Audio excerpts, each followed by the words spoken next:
일단 또 오늘 크로아티아가 정말 기적적으로 이 팀은 정말 연장전 승부에 너무나 강하고 승부차기 승부에 엄청나게 강합니다. 2018 러시아 월드컵에서 16강 연장전, 8강 연장전, 승부차기 승리, 4강 연장전 승리. 연장전을 3번 했었고요. 이번 월드컵에서도 16강 연장전 승부차기 승리, 8강 브라질을 상대로 연장전 승부차기 승리. 그러니까 이 팀은 엄청나게 집중력도 좋고요. 경기 끝까지 모르는 팀이에요. 너무나 집중력이 좋아요. 그리고 오늘 경기는 이 선수를 빼놓을 수가 없죠. 리바코비치. 그러니까 이 크로아티아가 승부차기에 엄청나게 강한데 특히나 일본전에서 일본이 마지막 승부차기에서 4번 찼는데 3번을 막혔잖아요. 근데 그 중심에는 리바코비치 골키퍼가 있었고 오늘도 리바코비치가 엄청나게 PK를 잘 막았습니다. 이제 오늘 첫 번째 PK를 막았죠. 리바코비치가. 호드리구의 첫 번째 PK를 리바코비치가 막아내면서 사실은 승부차기가 여기서 갈렸다고 봐야 돼요. 여기서부터. 첫 번째 이제 호드리구가 못 넣고 심지어 크로아티아가 승부차기를 잘해요. 너무 잘합니다. 그래서 4번 연속 성공을 시키니까 이제 마지막에 마르키뉴스가 자신이 실축하면 바로 떨어지는 상황. 이게 돼버렸죠. 그래서 마르키뉴스가 너무 큰 부담감이 되면서 골대를 맞추는 너무나 이제 이 안타까운 그런 모습이 있었는데 어쨌든 당연히 이 경기의 MOM은 리바코비치 골키퍼고 크로아티아가 16강 8강을 다 이제 승리로 만들 수 있었던 4강을 올라갈 수 있었던 이유는 리바코비치 골키퍼 때문입니다. 기록으로 보면 오늘 경기에서 당연하게도 브라질이 훨씬 더 공격적인 측면들이 많았던 경기예요. 그래서 점유율은 그렇게 차이가 나지 않습니다. 점유율은 오히려 크로아티아가 높아요. 왜냐면 이 중원 라인에서 모드리치, 브로조비치, 코바치치 이 3명의 선수가 볼을 잘 안 빼앗기기 때문에 점유율은 오히려 크로아티아가 높은데 공격을 거의 안 했죠. 그리고 브라질의 공격 보세요. 슈팅 숫자 21번, 유효 슈팅 11번입니다. 유효 슈팅이 11번이에요. 브라질의 11번의 유효 슈팅 중에서 하나가 골이 됐어요. 그러니까 결과적으로 이 리바코비치가 브라질의 유효 슈팅을 10번 막은 거고 한 번은 무엇이냐? 그바르디올의 발에 맞고 자책골이 될 뻔한 것을 이제 리바코비치가 또 막았습니다. 그래서 이제 결과적으로는 리바코비치가 자책골도 맞고 브라질의 엄청난 이 슈팅 찬스들도 다 막아내고 오늘 엄청난 선방이 계속 나왔습니다. 이런 장면 보세요. 유효 슈팅이 있을 때마다 리바코비치가 다 막습니다. 이 가까운 거리에서도 유효 슈팅을 막고 어떤 상황에서든 리바코비치가 다 막아냈거든요. 그래서 오늘 당연히 MOM은 리바코비치 이 골키퍼의 능력이다 라고 볼 수가 있겠고요. 근데 동시에 브라질이 이렇게 득점을 못하고 승부차기까지 갔던 이런 것에는 두 가지가 있습니다. 크로아티아의 수비가 잘했고 두 번째는 브라질이 너무 밸런스를 유지하는 축구를 했기 때문에 이 밸런스를 유지하는 축구에서 공격이 안 풀릴 때 전형적으로 나타나는 경기거든요.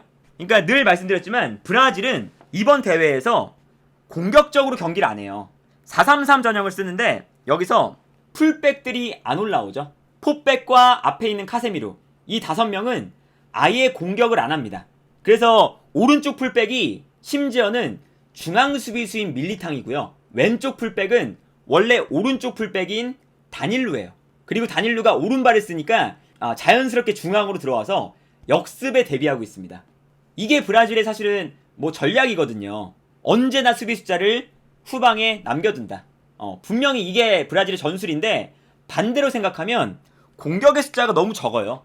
공격수가 5명밖에 없습니다. 물론 뭐 네이마르, 파케타, 비니시우스, 뭐 하피냐, 히샬리송, 교체로 들어온 뭐 안토니, 호드리구 다 좋은 선수죠. 개인 기량이 너무나 출중한 선수지만 어쨌든 크로아티아도 좋은 선수들이 많고 수비를 잘하는 팀인데 이 수비를 잘하는 팀을 상대로 공격 숫자가 이렇게 적어버리면 수비를 무너뜨리기가 어렵거든요. 그래서 보시면 오늘 경기 내내 이런 장면이 나옵니다. 브라질의 좌우 풀백 공격으로 안 올라가고요. 자연스럽게 4명의 중앙 수비수가 후방에 배치가 됩니다. 그리고 그 앞에 있는 카세미루까지 이 5명의 선수는 절대 공격에 가담을 하지 않아요.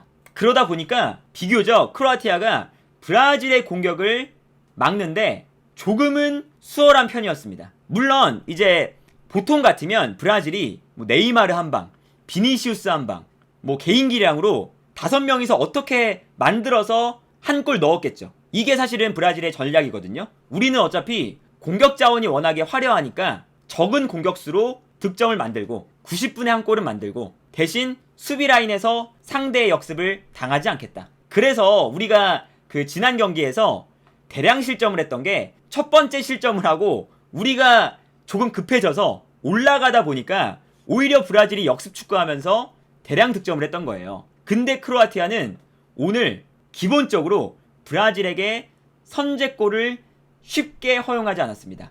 수비를 너무너무 잘했어요. 어떤 점에서 잘했냐? 일단 브라질의 공격 숫자가 적으니까 기본적으로 어떤 상황이 펼쳐지냐? 크로아티아의 수비 숫자가 당연히 많죠. 그러다 보니까 네이마르, 비니시우스 이렇게 개인 기량이 좋은 선수들이 볼을 잡았을 때는 크로아티아의 수비수들이 2명, 3명 달라붙을 수가 있어요. 근데 여기서 크로아티아가 잘했던 거, 그냥 이 3명이 그냥 달라붙는 게 아니라 매우 체계적으로 가장 앞에 있는 선수가 비니시우스를 앞에서 방해하고 한 발 뒤에서 왼쪽으로 가는 길, 오른쪽으로 가는 길, 이렇게 협력 수비가 너무나 체계적으로 잘 됐어요. 이렇게 되면 비니시우스가 자신의 앞에 있는 선수를 개인기로 돌파를 할 수가 있죠. 당연히 돌파를 할 수 있어도 돌파를 하자마자 뒤에 있던 선수가 뛰어나오면서 비니시우스의 돌파를 막을 수가 있습니다. 오른쪽으로 가든 아니면 왼쪽으로 가든 이게 중요했던 거거든요. 그래서 오늘 경기 이 크로아티아의 수비 이 장면 보시면 비니시우스가 볼을 잡는데 크로아티아의 수비가 한 명 달라붙어요. 그리고 뒤에는 한 명이 오른쪽, 다른 한 명이 왼쪽. 그러니까 자연스럽게 비니시우스도 왼쪽으로 가면 막히고 오른쪽으로 가도 막히고 이게 되는 거거든요. 그러니까 섣불리 둘러싸서 압박을 하고 이런 형태가 아니라 침착하게 크로아티아가 협력 수비를 했습니다. 이런 장면이 계속 나와요. 이 장면도 보세요. 비니시우스가 돌파를 하려고 하는데 일단 한 명이 붙어요. 그리고 한 발 뒤에서 2명의 선수가 있죠. 그러다 보니까 여기서 비니시우스가 한 명을 돌파하면 옆에 있던 선수를 만나게 되는 거예요. 그래서 여기서도 한쪽 측면으로 돌파를 시도할 때 곧바로 다른 선수들을 만나면서 볼을 빼앗기는 이런 장면이 나오고요. 네이마르가 돌파할 때도 보세요. 네이마르가 볼을 잡고 있는데 앞선에서 한 명이 압박하고 있고 한 발 뒤에서 네이마르가 돌파할 공간을 호시탐탐 노리고 있습니다. 여기서 네이마르가 측면으로 볼을 몰고 와도 압박을 당하고 중앙으로 접고 들어와도 압박을 당하는 거죠. 그러니까 이런 것처럼 이 크로아티아가 정말 오늘 경기에서 침착하게 이 브라질의 아주 좋은 개인 기량을 침착하게 협력 수비로 막아내는 모습을 보여줬다. 이것은 브라질이 애초에 공격 숫자를 더 투입하면 되는 일이었어요. 사실 풀백이 올라가서 상대 수비를 끌어내고 이렇게 되면 자연스럽게 수비 숫자가 분산이 되면서 비니시우스, 네이마르 이런 선수들한테 공간이 더 나거든요. 근데 브라질이 풀백을 절대 공격에 가담시키지 않고 심지어 오른쪽에 밀리탕, 왼쪽에 다닐루 너무 수비적이니까 이게 뭐 한 골을 넣으면 역습을 해서 득점을 한다. 그리고 이제 상대팀의 역습을 쉽사리 당하지 않는다. 그런 건 좋은데 어쨌든 브라질에게는 장점이자 단점이었다 라는 거죠. 근데 여기서 이 브라질의 무서운 점은 당연히 이런 겁니다. 한 명의 선수가 크로아티아의 수비 라인을 무너뜨릴 수 있다는 거. 이게 무서운 거죠. 그래서 연장전에 네이마르가 미친 모습을 보여줬습니다. 미친 크레이지 네이마르. 이 크로아티아의 수비 라인 밖에 완전 밖에서 11명 모두가 들어가 있는 상황에서 네이마르가 패스를 주고 자신은 뛰어들어가고 다시 2대1 패스를 받아요. 그래서 한 번 벗겨냅니다. 그리고 여기서도 한 번 패스를 보내주고 자신은 안쪽으로 뛰어들어갑니다. 그리고 여기서 파케타가 뛰어들어간 네이마르에게 한 번의 패스를 또 보내주죠. 그래서 파케타의 패스를 받아서 네이마르가 단 2번의 패스 만에 크로아티아의 이 10명이 밀집한 이 수비 라인을 순식간에 무너뜨리면서 심지어 마지막에는 90분 내내 연장전 전반까지 너무나 잘 막았던 리바코비치 골키퍼의 움직임까지 완벽하게 무너뜨리면서 모든 선수를 제쳐내면서 네이마르가 득점을 하는 이 엄청난 모습이 나왔어요. 사실 말도 안 되는 장면이잖아요. 혼자서 10명, 11명을 무너뜨리고 득점을 만든다. 근데 이렇게 네이마르가 이렇게 해주니까 브라질은 이런 전술을 쓸 수가 있었던 거예요. 수비 숫자를 충분히 두고 어차피 네이마르가 수비 숫자가 많아도 막 둘러싸여도 한 골은 만들어주니까. 그러니까 이렇게 밸런스를 이제 유지했던 건데, 여기서 이제 브라질이 예상하지 못했던 거, 크로아티아가 경기 끝날 때까지 집중력을 절대 잃어버리지 않는 팀이라는 거, 그거였죠. 크로아티아는 상성이 있습니다. 어떤 상성이 있냐? 일본전과 같은 자신들이 공격을 해야 되는 경기에서는 잘 못해요. 공격을 잘 못하는 팀이거든요. 근데 오늘과 같은 경기, 자신들이 공격권을 가지고 있지 않고 상대팀이 공격하고 우리가 역습할 때, 이럴 때 더 잘합니다. 그래서 크로아티아의 공격력에 약간의 의문점이 있었어요. 선제골을 먹혔을 때는 과연 이 팀이 어떻게 풀어나갈 수 있을까? 그런데 이거는 진짜 크로아티아가 집중력을 잃지 않았기 때문에 득점을 한 거거든요. 그래서 정말 연장전 전반 마지막에 실점을 했기 때문에 사실 크로아티아가 105분 동안, 연장전 전반까지 포함해서 105분 동안 계속 수비했습니다. 수비를 많이 했어요. 근데 마지막 15분, 요 15분에 지고 있으니까 공격을 해야 되잖아요. 그래서 공격적으로 나옵니다. 근데 진짜 브라질에 단 한 번의 실수가 있었어요. 단 한 번의 실수.